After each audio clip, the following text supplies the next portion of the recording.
In this part of the beginner's guide, what we're going to do is dive into Redshift. Now, there are several aspects of Redshift that we'll get into: lights, materials, render settings, render view. So let's go ahead and get started. All right, so before we dive into Redshift and take a look at what we can do with it, I just want to show you what versions I'm using, since depending on when you're watching this video, there may be a different version of both Cinema 4D and Redshift out. That could mean there have been some changes, but I'm using 2024.0.1 for Cinema 4D and Redshift 3.5.19, both of which are the most up-to-date versions as of this video. So the file I'm going to start with here is pretty simple in case you want to follow along. All I did is in my asset browser here, search for a backdrop, dragged one of those in, then created some cubes for making some materials, which we'll get into here shortly. So that's all we're working with for today. Now, what's nice is in version 2024 and on, the default renderer is now set to Redshift. So if you're not using 2024 and you're using an earlier version, what you want to do is open your render settings and make sure the renderer is switched to Redshift. That way, when we go to create any materials, any lights, we'll be able to see those, or there'll be the Redshift versions of those and not the standard materials. Okay. Now, there's a lot of Redshift kind of options and settings throughout the user interface here, from the lights and cameras, from the menu above our perspective window here, as well as the menu in our main menu bar here. So I will cover a lot of these, but as you'll see, there's a lot of the same options in the same places, and you can do the same thing in a few different areas as well. For instance, the render view is a separate window for rendering, but you can also use your perspective view. Okay, so the first thing I am going to do here is open up my Redshift render view because I do think it's a little bit easier to work with than our perspective view. For rendering. So under Redshift, I'm going to open up Redshift render view. We should get a window here, and I can dock this window by clicking on the little tabbed or list or menu icon there, and then clicking and dragging to the right hand side here. So something like that. Okay, now the reason why I prefer the Redshift render view over rendering directly in our perspective view is because depending on your computer and what graphics card you have in it, rendering to your perspective view seems to be a little bit more taxing. And if you want to make things a little bit easier on your computer, you can just make the render view smaller. Now there are lots of settings going on in the render view, which I'll get to a lot of these later on. But the first two right here are the ones I'm most concerned with. We have a render button, which does a full render, as well as a start-stop IPR, which controls our progressive render or our preview render. Now, if you start this, at the moment, we won't really see much until we get some lights. We do see the basic scene, but there are no lights in here. Now, we have the simple scene to make some different materials, but before we do that, we want to add some lights. Now, typically when I'm adding lights, I recommend having one of two materials on your scene, either a plasticky material or a metal material. But since we haven't really gone over that yet, we'll just kind of keep this as is as we talk about lighting. Now, all of our lights can be found right here, all of our Redshift lights. You can break out this panel by clicking on the little section of the window there. And if you've worked with any of Cinema 4D's lights previously, then some of these, really all of these except perhaps the dome light, should look familiar. So I'm going to focus on the ones that I think are the most important, and that would be spotlight, area light, and dome light. And I'm going to start with a spotlight. So I'm going to create a spotlight. You can see it gets created in my perspective view. And now I'm going to need to move this. So I'm going to move this spotlight back a little bit. I can move it up, and I need to try and aim this at my scene. Okay, now what a spotlight does very well is allow us to illuminate a very specific section of our image. Okay, that's not specific to Redshift. It's just a general thing about spotlights, and you can control kind of the strength of that fall off, whether you want it to be soft or hard, edged, where that illumination starts and stops. But the spotlight also has some limitations as well, which we'll talk about. But if you switch to the Object tab of your light, you'll notice that you can actually change the light to different types here. You can also add a node, so you could add it to the graph editor or node editor, so you could work with some of the properties in there, such as the texture, intensity, I think, as well. And if you click on this down arrow, one of the things I find very helpful when working with spotlights or even area lights in general, and I know some of this is a bit cut off, is you can turn it into a target light where it's going to look at a specific object. Now, if you want to have it look at a piece of geometry, that's what the target tag will do. You will then need to just add that piece of geometry in the target tag. Or if you want to have it look at a null, you can choose the second option, add target tag to null. Now that null gets created. You can see it in my object manager here. I'm going to want it pretty much closer to the origin, so I will select it and zero out its properties. And so if I select this and then move it, you'll see as I move this null, the light looks at it. Okay, so that can be a nice way to make sure you get exactly what you want illuminated. And that way, regardless of where I move my light, it's always going to look at that object or null. Back in my spotlight, we can control some preview options here. I generally like to turn off illumination.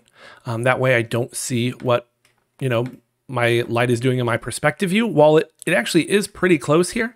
And I think that's one of the newer features in Cinema 4D, that we do get a little bit better kind of representation with our lights. Overall, I just find it annoying. And if I'm going to be working on my lighting, I'm going to also have my render view going, or I'll be using my perspective view.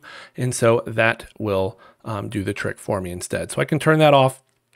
And next we can come down to the intensity, where we can control the overall brightness of our lights. Now, what you'll see in pretty much all of our lights is that we have two different methods of working with the intensity or brightness, using either intensity or exposure value. Now, intensity is going to give you a little bit more control.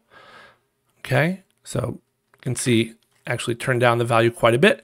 I like to think of the intensity as like the minute hand on a clock, and the exposure value like the hour hand on the clock. So if you want to make larger changes to the brightness, exposure value is an easier way of doing that. Then you can also choose the units for your light, whether you want to work in a specific type like lumens or watts, whatever the case may be. I think Spotlight might be the only one that's set to image though. Okay, you can also control the decay.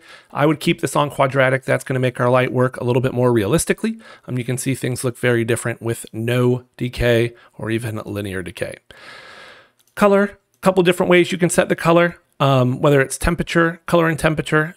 Usually I find color sufficient unless I'm trying to match a specific light bulb with its temperature. And you can also load in a texture, which can be useful.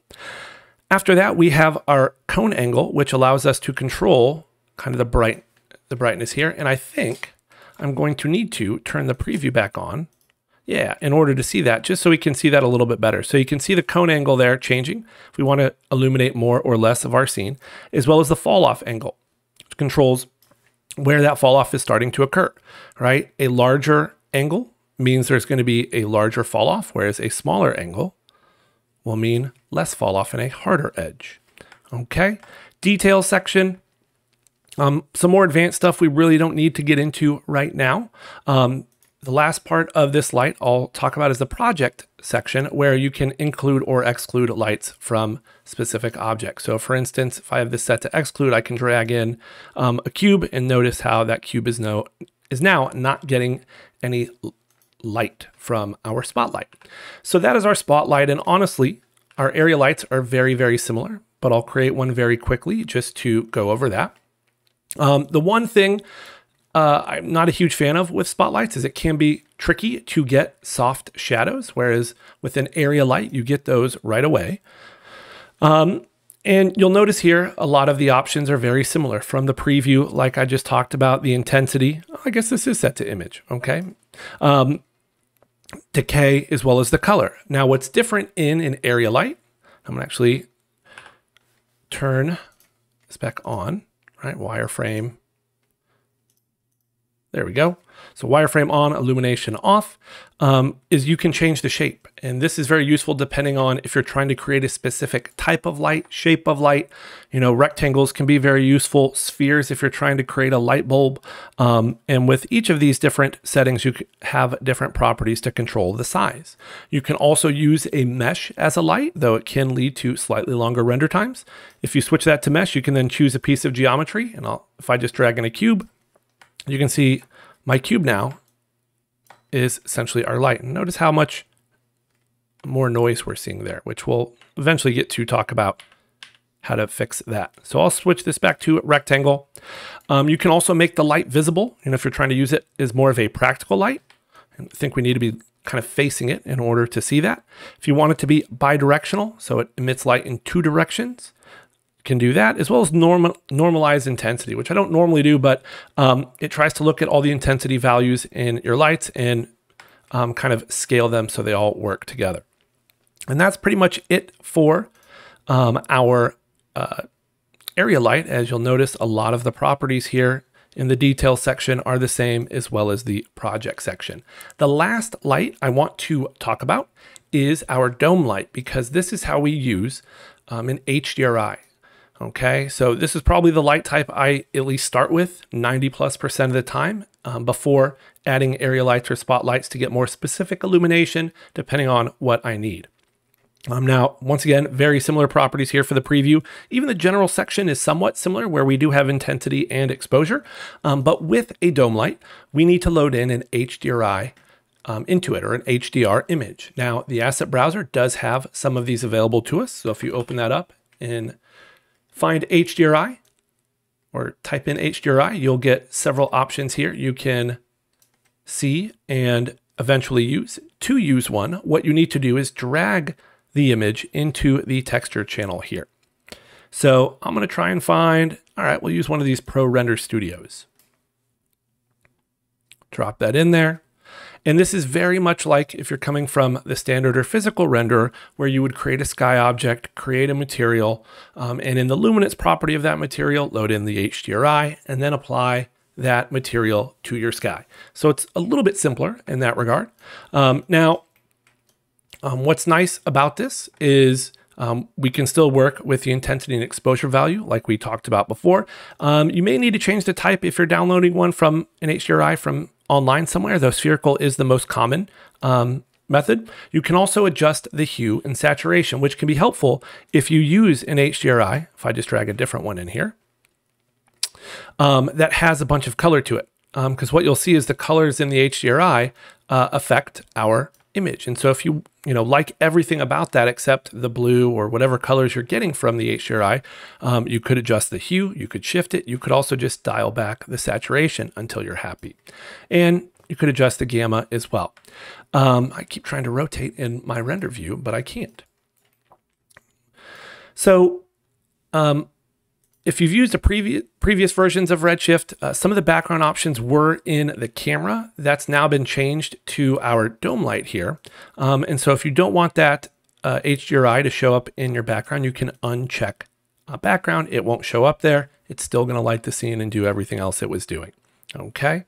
You can also come in and rotate an HDRI, which is a great way to adjust the shadows to get them to be coming from a direction you would like. You can also rotate it in other directions to change the illumination a bit. And because this is Redshift and usually updates so quickly, you can see those changes a lot easier than if you were using the standard or physical.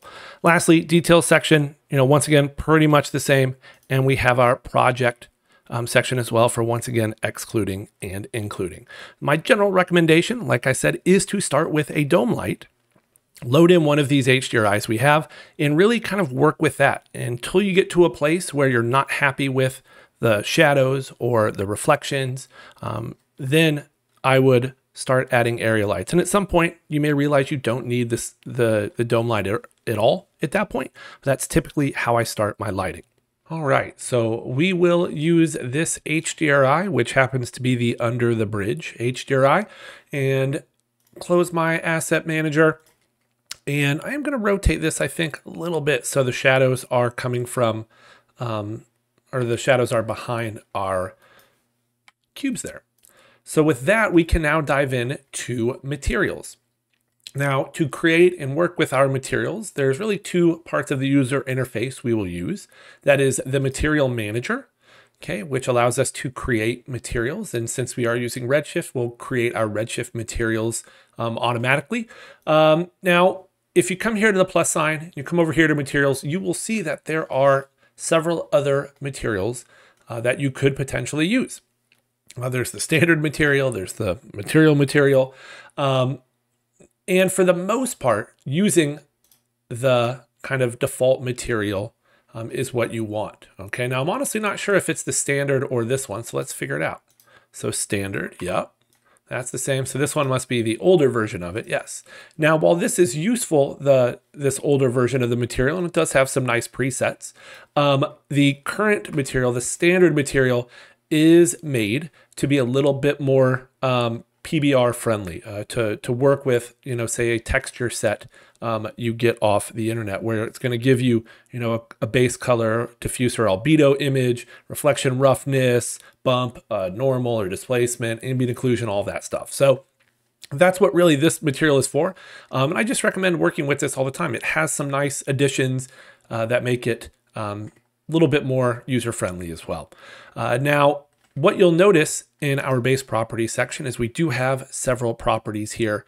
Base being our main color or diffuse section, reflection, transmission, which is transparency, subsurface scattering is also here, sheen, thin film, coat, emission, and as well as some geometry options, opacity, thin walled option, bump, all of that good stuff.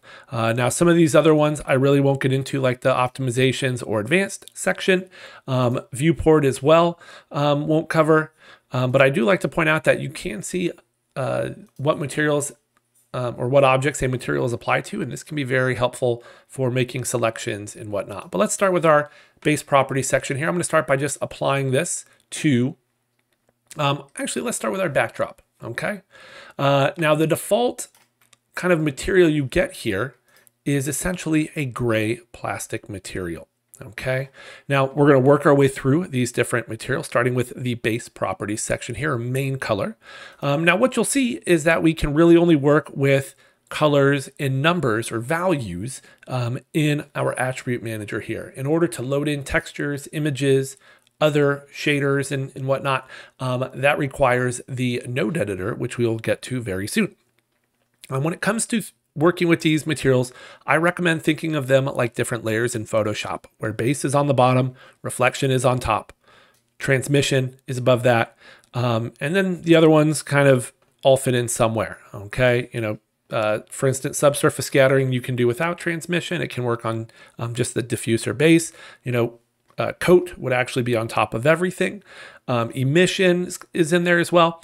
But for our three main properties here, think of these like layers in Photoshop. And it can be hard to see your base color, your whatever you've done in the base section here, if you've done a lot of the reflection. It can be hard to see the other two properties if you're doing a lot with your transmission or transparency. And that's really where the weight comes in. That controls the strength of that property. So this would be like the opacity in Photoshop. And so if I take my diffuse weight to 0 here, notice we're getting 0% of our base color, right? Even if it was something like red, not going to see it. But as I start to turn that weight up, you absolutely can. Now you have a couple of different diffuse models here. We don't need to worry too much about that. Roughness kind of plays into that as well. It can give you a different look to it. Metalness, important for PBR textures. And if you were trying to create metal, this is definitely one way you can do it. And as I mentioned earlier, as I set that color back to white, I do find it helpful when working with lighting to have a metal material. Now, I personally prefer something a little bit more chrome-like. So you're seeing we're getting almost a brush metal look, and that's due to the roughness here, which we'll come back to. So this isn't quite what I would use, but this metalness, if you get a metalness texture, that is where you can plug it in. That's our diffuse section reflection. Set our base color here back to gray, close to what we had if nothing else. Works very similarly. Weight allows us to control the strength of the reflection. Now, Similarly to base, although I didn't really mention it, is the color can also affect the strength here as well, or the weight of it. Because if you have a darker color, it's not going to be able to reflect.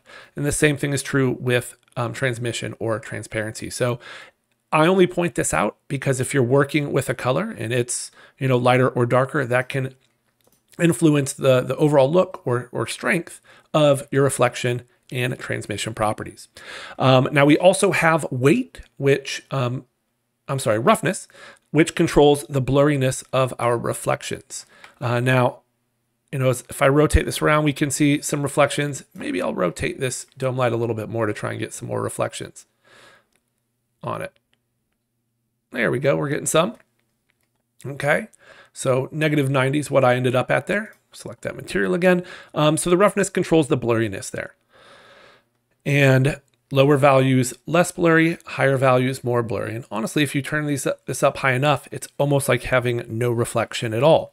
Now, when it comes to render time, materials with higher roughness do take longer to render. I'm going to turn this back down. We also have our IOR, which is another way of kind of controlling the strength of the reflection. It deals with the curve and how a reflection will react to it depending on the angle, the ray hits the surface, which is kind of convoluted. But think of this as another control for the strength of your reflectivity. It's also something you can look up, and it's a scientifically, measurable value. So you're going to see that glass has one value versus plastic versus a gem versus a diamond. And this value is important for both transparent and reflective materials. So just keep that in mind. There's some weird kind of values in here. So a value of 0 is going to be very metallic, right? This is how I've typically worked with metals, especially before metalness was in here. I would set my IOR to 0. It's going to give you chrome. And then if you wanted a little bit of a brushed metal look, a simple way to do that would be to just increase the roughness a little bit, okay? You can also type in 1, and that will give you no reflection. That'll be more important with transmission as well, because 1 is the IOR of air, and so it's not distorting any rays that pass through it. So that's why we lose reflection, or we really won't have any transparency either, as I'll show you, or it won't. So it'll be like the object disappears essentially. But as we turn this up, we get stronger reflectivity based on the angle we see the object. Okay, right click on that to turn it back to 0. Anisotropy and rotation we won't worry too much about. Let's skip to transmission. Similar type of thing, like I said, and at this point I'm going to put this material on all the cubes, just because it'll be easier to see than if it was on that single surface. And I'll zoom in a little bit here. Okay, transmission, once again, if you want to use it, increase the weight. And just like that, we have glass. Now, the IOR property in reflection also controls the IOR for our glass. And like I said, at 1, it's the index of refraction of air, where light or the rays that pass through it don't get distorted or bent, so we don't get any kind of internal reflections with that. So as you go higher, you'll see how it kind of distorts things more, because light is being bent more, or rays are being bent more as it passes through it. This can allow you to create, from a transmission perspective, something that looks a little bit more solid. It's also just kind of a neat thing to just kind of stare at and adjust. We also have extra roughness here, because roughness will also kind of impact this property as well. The way I would think of this is reflection roughness is like the roughness on the outside if you took like sandpaper or something and scratched the surface, whereas extra roughness here is roughness on the inside. Notice how we still have that very shiny kind of exterior here. And so it's nice that you can kind of control that a little bit separately depending on what you want. Now, when it comes to the depth and scatter, this is another way you can color this. I didn't talk about really kind of working with color and the reflection, because honestly, you would only do that for metals, which we'll come back to and talk more about. But for transmission, there are really 2 ways you can adjust the color. 1, if you want to just set it to a certain color, you can do that. And it's looking a little bit weird here on the edges because of that roughness. There we go. But if you want to do something a little bit more detailed, a little bit more accurate, you can set a color at a specific depth. Now this is dependent on your scene size. So I definitely want to look at my object and say 55. Okay, that's kind of around the value I'll work with here. And so what I can do is say, I want this object to be read at a specific distance. Now, if I type in 55, I'm going to get pretty close to that. Notice how much stronger the reflections are now because we still have that white transmission color. And what you'll see is I turn this down. So maybe if we go like 35, all right, we should start to see that color get darker, okay, because it's going to reach that color sooner. And we end up getting less transparency here. So this can be helpful for doing like water that's in, say, a pool or a pond, a lake, where, you know, the color changes the deeper it is. That's also true for a lot of other types of liquids. You can set the scatter, color, and depth to do this. A cube is not necessarily the best shape to show that though. So I'll set that back to 0, which kind of turns it off. We then have, just to be safe, set our scatter color back to white.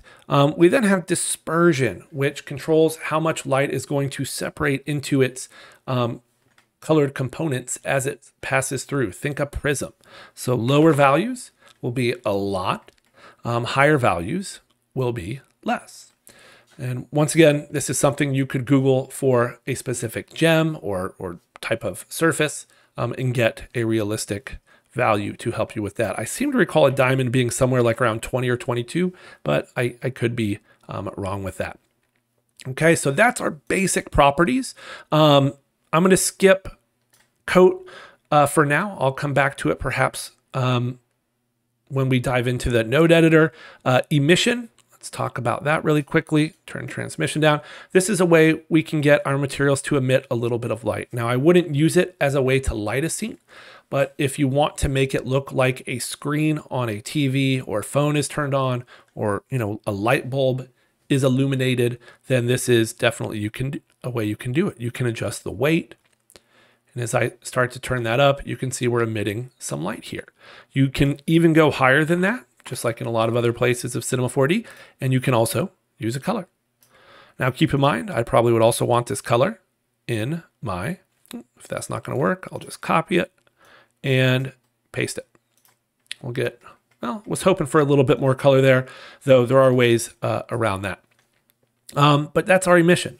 Once again, just a way to emit a little bit of light. If you want the surface to look like, you know, TV, light bulb, phone screen, something like that. Last property I think I'll talk about in this kind of basic material section is thin-walled.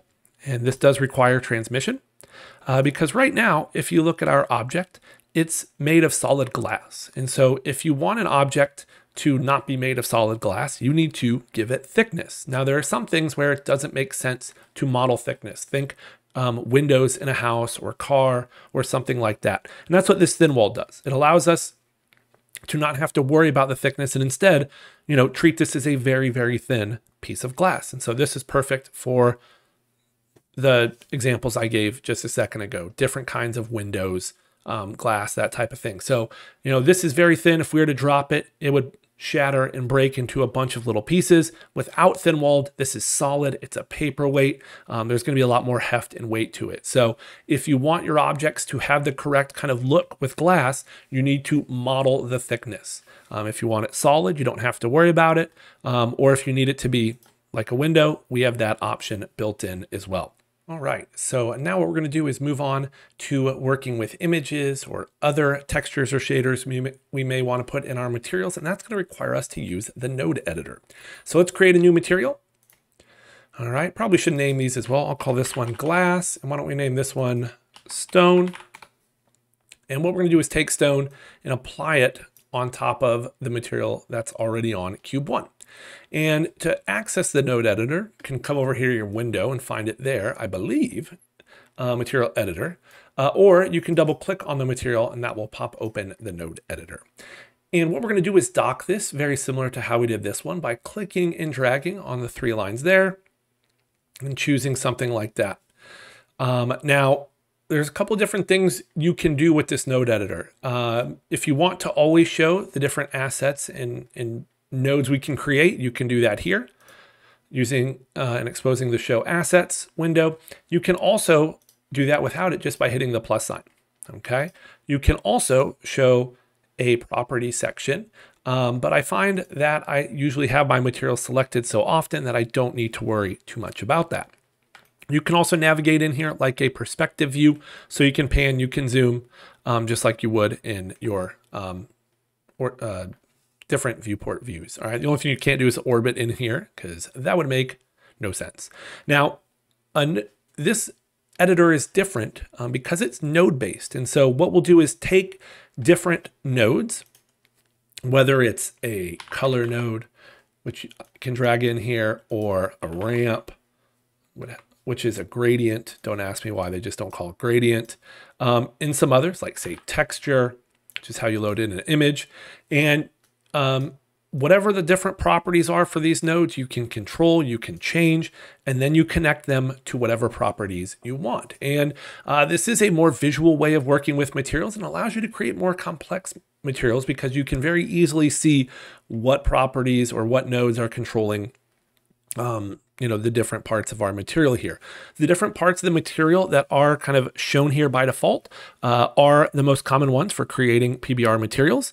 Keep in mind, you can connect a node to any property you see listed here. Okay, and just to show that, if you wanted to do that, you could right click on a material here, go to add input, and these are all the different inputs you can add. Honestly, the only one I wish they would add would be emission color. But aside from that, that's kind of the basics. Now, there are two ways to load in an image. You can either create a texture node and then come over here and load in the image itself, or what you can do is find those textures, and I will do that. Let's see, something like that. Select all the textures and then just drag them right in. What's nice about that is if you just drag the images in, they come in named. Now, shorter names are better because I can't really see what type of image this is until the very end. So that makes it a little bit tricky, but this is our albedo. So that's our main color. This is our AO, which I'm not really going to use for this, so I'll get rid of it. This is our roughness. This is our normal. This is our height or displacement. Okay. And it's pretty easy to kind of connect these up, especially when you're working with these PBR sets of textures. So albedo goes into color. We can see that kind of update. Roughness, double check, make sure I have that right. And I do, goes in here. Now, if you want to work with your normal map, what you need to do is create a bump map node. Now, even though I am working with the normal map, the bump map node is what we want. And all we do is connect our image to the bump map node and take that and connect it to the bump map. Don't ask me why, I don't know. And you can see we're already getting some nice depth here. However, this isn't actually working correctly because the default mode or input map type for this bump map is a height field, which is a black and white image, which is our bump map. From the drop down here, we want to choose tangent space normal, and you can see how that kind of changes things, makes them a little bit darker, which is a bit unfortunate. I believe some of that has to do with the color space we're working in, but I don't want to get too much into that. I think you're really supposed to make sure all textures are different color spaces other than, or like our sRGB color spaces other than the diffuse, but I could be wrong about that. Been a while. But yeah, now that we have switched this to tangent space normal, which if you got your texture from online, then that's more than likely what you're going to want to use. You can also control the strength. Okay. So something like that looks pretty good. And then lastly, for displacement, we need to create a displacement node. Once again, don't ask me why. It's not just in like the displacement property, which is actually on our output node here. So I'm going to connect our texture. And since I don't see the input, I'll drop it onto our displacement node and I get a list of all the different inputs. Sometimes these aren't always the most straightforward. So this one is, right, texture text map. makes some sense, but why this is called text map and this is called input, no idea, especially because these are, similar nodes here, bump map, displacement, whatever. From once we've done that, what we need to do is connect the displacement to the displacement property on our input. Now, we won't have displacement yet until we use our Redshift object tag. So under our render tags, choose Redshift object, select that, and it's in the geometry section. We need to do some work. We need to check override, and if our geometry has sufficient polygons and edges and detail, then what we would need to do is just turn on displacement. You can see it's already starting to work here, but because this is just a regular cube without a lot of additional polygons, well, while we're getting some displacement, we may want to have Redshift help us with that. So we're going to turn tessellation on, and actually it looks like that broke it. That's very much like putting our object into a subdivision surface. And in fact, we may want to just turn off smooth subdivision for that. And that seems to have helped quite a bit. Occasionally with displacement, we need to adjust our settings here. My recommendation is to uncheck auto bump map and to disconnect the normal map to actually see what the displacement is doing. Okay, because that auto bump map can be very deceiving, making you think it's displacement. While it looks pretty good, we might be able to push this a little bit further. I would also recommend soloing this node just to kind of get a sense of what we can expect, what values we're using here. And I think if I was to change this color space to, I know this is going to be a bit off screen. Let's see if I can find it. No, on screen. But from File, IO, I'm going to choose the very last one, sRGB. Okay, you can see how that kind of darkened things up a little bit. You can also work with the gamma in some other ways. You don't need to do this, but it can help get you results that match, what you see online from where you downloaded the textures from. So I can turn that off.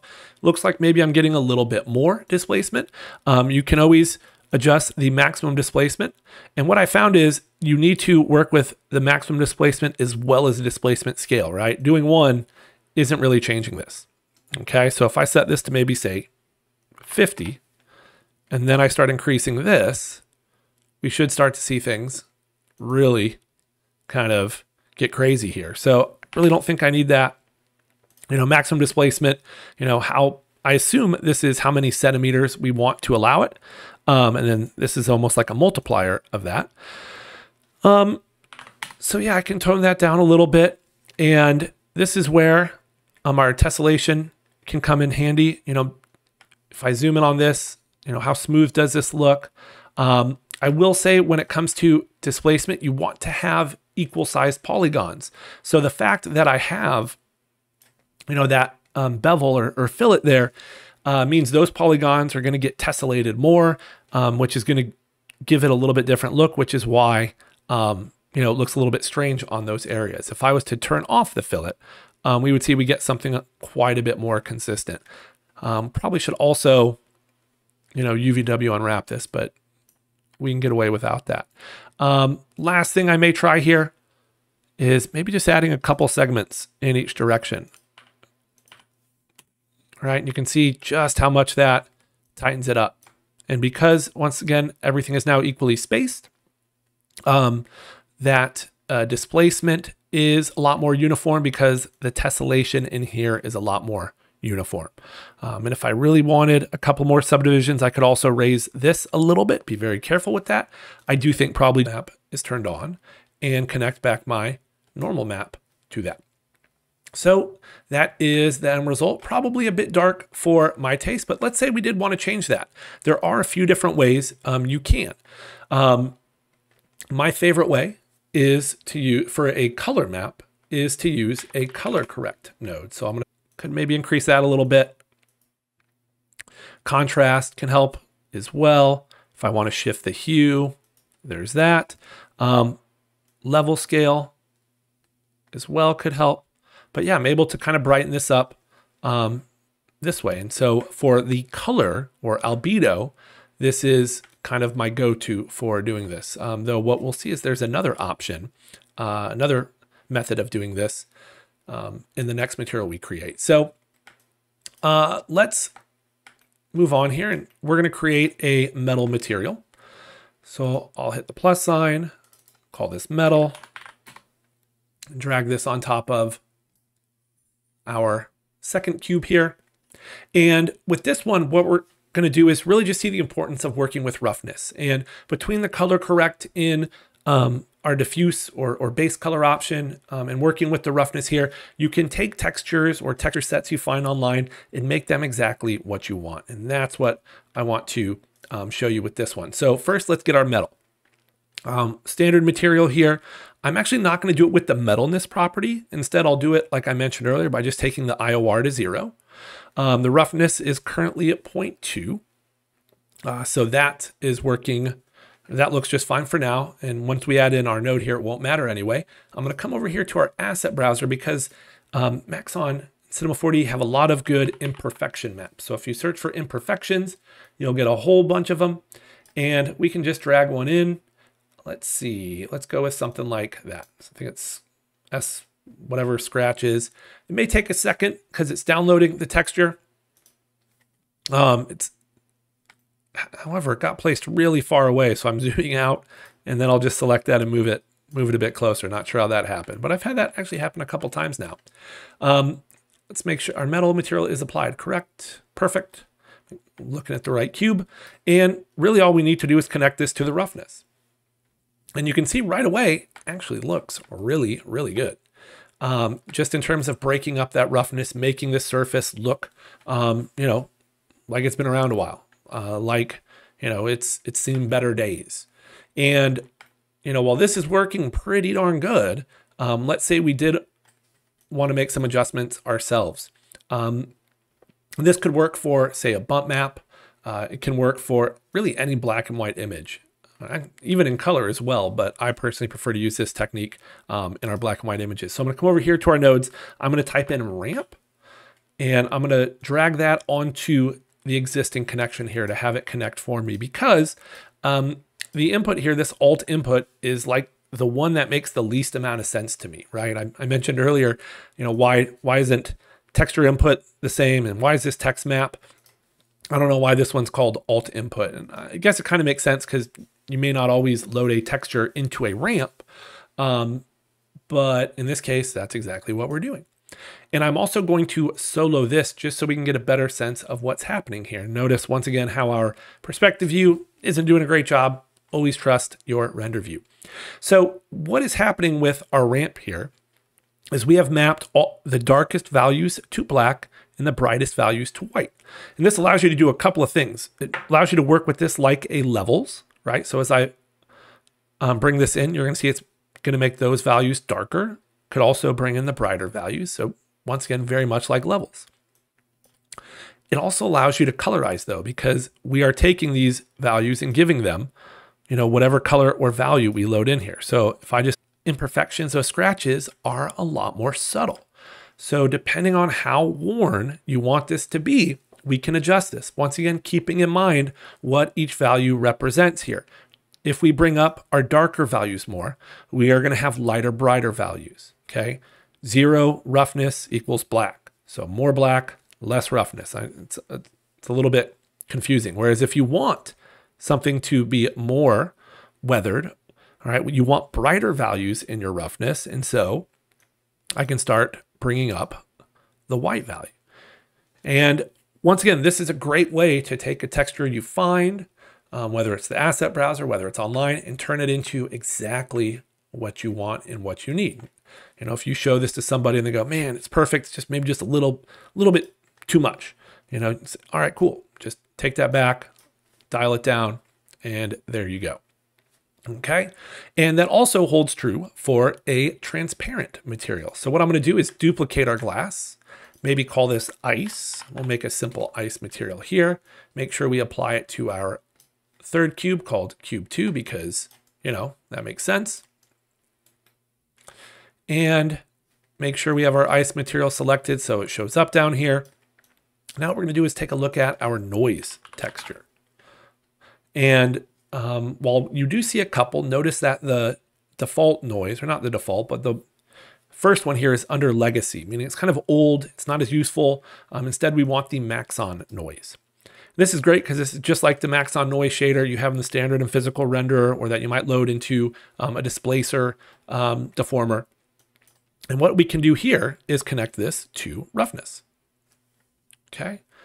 And on this glass material, what I'm going to do is one, take the base, make sure this is white. Actually, turn this to 0 since this is a transparent object. And also get rid of my dispersion here. I really don't want that. Roughness wise, we're using the noise, so that's what I need to work with. And you could honestly also connect this to the extra roughness in your transmission property here. But let's solo this. Okay, you can see that noise pattern is super small. Now, when you're working with Redshift materials, the material tag itself looks identical to what you have seen using the standard and physical. So all your different projection types are here. You can adjust the number of tiles and offset and whatnot. But you know, a lot of your textures, your noise, or actually the texture node as well, will have a way to control scale inside of them. And that's what we'll see in our Maxon noise. So if I come over here to input, you can adjust the scale here. I can never remember which way to go with this. So yes, larger is larger. So having to go pretty large with this to get something large. There we go. And we have several different types we can work with. So displaced turbulence is going to give us a different look versus, you know, dense. Okay, depending on what you're trying to create. But FBM looks pretty good. Maybe still a bit small. Kind of scale it up. Looks kind of cool. And we did just use that ramp technique to affect kind of the levels of this, or the brightness and contrast. Thankfully, the noise has this built in down here. So you can adjust the low clip and high clip, which is going to pretty much do that exact same thing. So once again, depending on what you want, you know, maybe something like that looks pretty good. I can see some black values, some brighter values. Let's see. Okay, not too bad. That's a good start. Another useful node is our mix, specifically color mix, because there are a few different options there. Color mix allows you to take two inputs and mix them together, either with a specific mix amount. Think of this like transparency. 0 will be input 1, 100 will be input 2, somewhere in the middle will be a little bit of both, or you could use a different node and connect that to the mix amount. So I'll connect that to our roughness, connect this to our input 1, and I'll duplicate this node. Oops, didn't mean to duplicate the color mix by holding control and dragging down. And then I will connect this to input 2. And really what I want here is one large, one small. So if we say input 1 is our large, then I'm going to come here to input 2, our second noise. And look, I could even use a different noise pattern. So maybe something like displaced turbulence. Maybe we turn this down a little bit and adjust our values a little bit as well. Okay, now it's important when you are mixing or working with a ramp or a color correct to make sure that is the node you are soloing so you can see the changes that you're doing to it, right? Because right now it can be hard to kind of visualize this with app node, connect that to the input, out.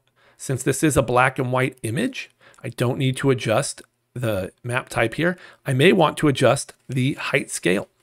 I may want to make this, you know, more or less depending on, you know, what we think about this. And honestly, I'm not digging that. Maybe we just connect one. Looks maybe a little bit better. Little. Maybe we turn down the amount as well. You know, that can help. I may need to just use a whole separate noise though. Based on what I'm seeing, I want that noise pattern to be a lot larger. So yeah, like I said, maybe we duplicate this, plug it into our input there. We can just solo it. And with this one, I will solo the noise. Soloing the bump can look a little bit strange. And so you know what? Maybe I do want that to be a lot larger. So why don't we just try something like 200? That looks pretty good to me, right? Still looks okay. Still not 100% sold on it, but I'm not going to dwell on it too much. The other thing that could be giving me a problem is I may want to invert this. And this may be useful if you get a roughness map where the values are kind of the opposite of what you want. But if you just type in invert, color invert, drop it on that noise, and there we go. And maybe it looks a little bit better, but honestly, yeah, I just don't know. Could probably use this in displacement as well to help. But that's an example of how we can make some ice. Let's, I want to go back to the metal material really quick because I forgot to mention one thing a long time ago, and that is colored metals, right? Metals are really the only material where you might, or you typically would adjust our reflection color. So if I come into this, you know, if I want to tint this to a specific color, maybe I want to make like a gold or bronze, something like that. You know, you can see how we're able to do that pretty easily. Now, what ends up happening here when you add a color is it starts to not get along with the base color. We get a lot of weird blue, which maybe you kind of like that faded look, but you'll see as I turn the weight down, or if I was to set the base color here to black, I would get something that's a little bit more true to my reflection color. And you also find this as well when you work with colored transmissive objects. So that's another reason why I wanted to mention this was that, yeah, it can give you some weird looking results. But that is a kind of quick overview of going over the basic properties of our materials. There's certainly some other ones that I've talked about in other videos, so feel free to explore those where I do get into coat and subsurface scattering a little more. All right, so with materials out of the way, we can talk about the camera, render view, and render settings. So I'm going to close out of my asset browser here. And for talking about the camera, we actually need a material that is emitting some light. So I'm going to create one last material here and apply it to cube 3, or my 4th cube, since we started at 0, just like all good computer programmers do. And so let's see, it's this one. And all we need to do is have it emit a color. Now I'm going to use a node for the color here, just to make it easier on myself, because now I'll only need to go one place to change the color versus 2. So I can connect this color to the base color. And as I mentioned, since we don't see emission here, we can just drag out a connection, find emission color, and make sure we add the weight, maybe a little bit higher. We'll go to like 7, set the color. Now, what you'll see with emission is the colors often don't match. Now, you can actually fix that using kind of that color correct gamma technique I showed you earlier. So if I do color correct, and drag it onto it. I think more the emission color is the issue, but you know, we can just connect it to both. You can turn down the gamma. You're starting to see more of that color kind of come back. So it is a little bit of a back and forth with the emission weight and that gamma. So just keep that in mind. I don't want to push this too far. So maybe do like a 0.2 and call it a day. Because it looks like we're getting a lot of light. Color looks pretty good. And I'm happy with that. So the Redshift camera can be created right here, though. You can also use it in a motion camera as well. I think, honestly, I've never used that. Standard camera is our Redshift camera. Do make sure you look through it. And I'm going to focus on kind of that emitty cube, glowing cube, soon to be glowing cube. Now in the object tab, we have our base settings here for like the type of camera, perspective being the most common, though. You know, fisheye can be helpful, spherical, maybe if you're trying to make your own HDRIs, as well as some other options as well, depending on what you want. We can adjust the focal length. And this is very important, especially when it comes to getting more cinematic looks or something similar to what you might get in photography or you know, on film. And some other options here that honestly, I don't worry too much about other than the focal length. The sensor size can play a part of this as well, and you do have some options, so that can be nice. But we're here to talk about the Redshift stuff, which is under optical, color correction, and lens effects. Now, optical is mainly for depth of field and a little bit of motion blur. Okay, in order to work with the depth of field, you can do that in one of two ways. You can do it in your Redshift render view. You can do it in your perspective view. Since we are talking about Redshift, I will focus on the Redshift render view method, though honestly, I do use the perspective view more. Okay. What you need to do is come down here, the depth of field section. I will point out we do have some exposure settings here, but honestly, if I'm going to do a lot of this stuff, I'm going to do it in post. If I'm going to adjust the exposure, white point, vignetting, that type of thing. But for depth of field, make sure you have bokeh turned on.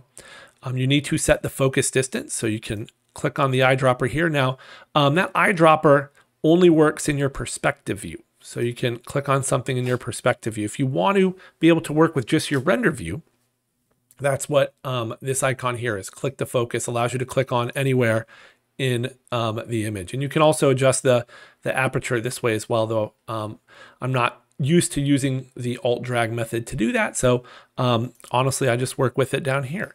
And what we can do is, depending on the scale of our scene, make adjustments to this. So let's just try 1. Okay, can see a little bit more, but to make this as easy to see as possible, let's set this even lower, down to say 0.1. You can see we have really, really shallow depth of field now, too shallow in fact, so I'll go down to 0.3. And that's pretty much it, right? So set the focus distance, adjust the aperture to get what you want. And once again, depending on your scene scale, ideally we're working with realistic values here, which we're not really doing here. And then make sure bokeh is checked on. And you do have some other options as well if you are getting those actual circles to adjust them. For the most part, though, I don't worry too much about that. You have some individual motion blur settings that you can do per camera as opposed to kind of global for the entire project. I'm not going to get into these since this is a basic or beginner's guide, I should say. Color correction, you do have even more of that type of stuff that we saw in the optical tab for tone mapping and whatnot. You can load LUTs, individual color controls. Once again, if I'm doing this, I'm going to do it in After Effects or Photoshop or whatever, application I'm going to use for my post. Sometimes I'll experiment with this stuff just to get a sense of what it could look like. But honestly, there's magic bullet looks built into Cinema 4D, so I use that more often than this stuff. Lens effects is where we do get things like bloom, flare, and streak. So bloom is very much like glow. I still don't recommend using this a whole lot because there's no way to separate it out into its own pass. And I'm really not going to get into AOVs with this video and compositing, though I do have other videos about that. But I've set the bloom option to override. Intensity we can come back to, but we need to adjust the threshold. This is kind of the brightness value that's going to make things glow. And notice that the threshold here I'm working with is pretty close to the emission value I've set here. Okay, now you can go lower than that, but what you'll see is other things may start to have that bloom, especially if I turn off that cube. We'll see it as well, where really bright reflections can actually start to have that happen to it. So that's why it's important to have enough emission to separate those objects from this. But this is a pretty good looking glow, pretty good amount. You can adjust the intensity as well if you want more. You can blur it by increasing the softness, some color options as well if you want to get even more into it. Just kind of point that. And my depth of field is being problematic, so I'll go back into my camera, into the optical tab, and just uncheck bokeh. And I really just want to be looking at the light here, right? We may have to make it visible. I can't recall. We'll figure that out though very soon. Lens effects, switch this to override. Looks like I might be able to be seeing it a little bit, but yeah, we need that threshold there. And this is coming off of our cube. So let's make that light visible and see what we get there. Perfect. So that's kind of a little bit more of what I would expect. Let me turn that off. And you can see how it's kind of reacting to that light. Once again, I think you're probably better off doing this in post, but if you have no plans to go into After Effects or something like that, it can be useful here to be able to work with something like this. Threshold, super important though. once again, to be able to kind of differentiate between an object that has emission versus a light source. Same type of thing with streak. Okay, you can see it automatically went to the light, which is great. I would find this maybe a little bit more useful just because it's exactly where I'd want it on that light. That being said, you have a lot more control. You have more options for this if you do it in After Effects, and the same intensity threshold values that we've seen, the number of streaks as well. Angle, can rotate it. So some interesting options there. Okay, that pretty much actually doesn't quite do it for the camera because we also have those background settings. Remember, we talked about in the dome light, you can control whether or not the background is here. That's really just for your HDRI. The rest of your controls are in the background section of the camera. I might have mixed that up from what I said earlier, but you can choose override here. You can choose where you want that background to be added in the render, before the render, after the render. And depending what you're doing in your render, that could really impact the way it looks, depth of field, motion blur, any kind of color correction and exposure stuff in your camera. And you can load your image into there if you have a backplate you want to add, for instance, to kind of get a better sense of what your compositing will look like. So now we're just about done with our camera. Let's switch our attention to the Redshift render view because we haven't talked a lot about those buttons there. We talked about our main render button. This is like doing a full render, very much like sending it to the picture viewer. Okay, so it will go through and do a full render with the resolution and quality settings you have set up in your render settings, which are separate than our preview settings we have here. Mentioned refresh. This is for using Redshift RT. I believe that stands for real time. I would avoid that unless you turn it on and start that way from the beginning. I don't think it's quite where it needs to be in order to be usable. Our drop down here will show us our different AOVs that we've created if we have done so. We haven't done that here, which is why we only see beauty. But if you were to create an ambient occlusion AOV, a puzzle mat, those can be shown there, though you do have to be in specific render modes to see them. You can also preview different color channels, or more importantly, your alpha channel here. And in order to have that alpha channel, you do need to make sure you save with an image format that can do so, like a PNG, a TIFF, Targa, not a JPEG. The output before denoising isn't important because we're not using denoising. We can also region render. So this can be super helpful, especially if your computer is maybe a little bit older, you don't have the best graphics cards. That way, we're only focusing on a smaller area of pixels that we're concerned with. So really, really helpful. One of the reasons why I use the render view is opposed to rendering in our perspective view, which I will go over, but you'll notice there is no way to use region. You can choose what cameras you want to render from here. All right, so it's kind of just doing it by itself. The auto and render, it knows we want to use the camera we created. If we had multiple cameras in our scene, though, we could differentiate that here. Another way to get a sense of what the final quality of your image will be is to use bucket rendering mode. And this is the more traditional rendering mode. It's what you need to do in order to see a lot of your AOVs, okay, is bucket rendering. So that mode can be helpful for, judging final quality. Now, the size may not be what you have set up to render because that can be changed. And you have to really be careful here so it's not hidden based on what mode you have set up here. Right? So we have fit window, which is great because if we want a larger render, we can make this larger, smaller, make this smaller. Like I said, it's one of the reasons why I like this, but we obviously need to make sure this setting is visible in order to kind of work with it.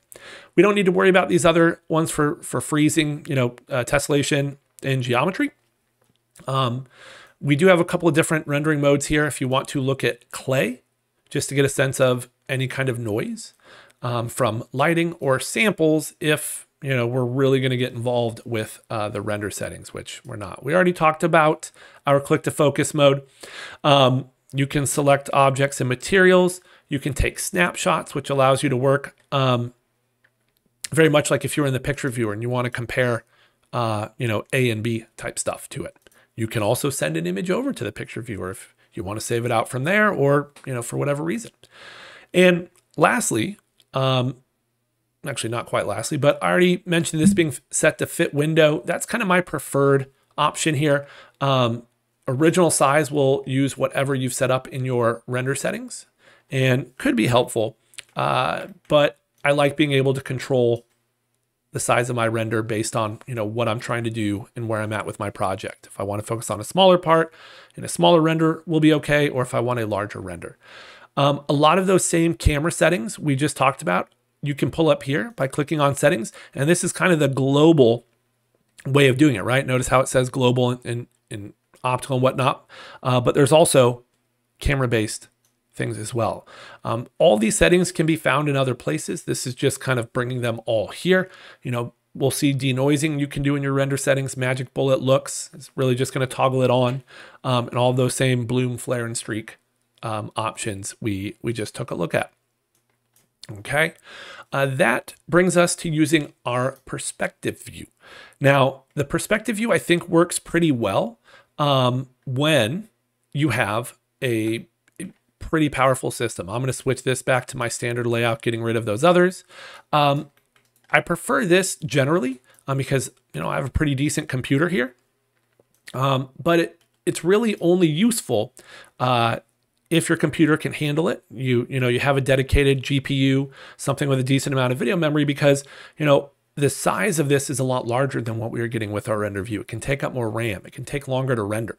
Now, a lot of the same options we just talked about are here: refresh, bucket mode, clay, the free stuff. Look at your different AOVs.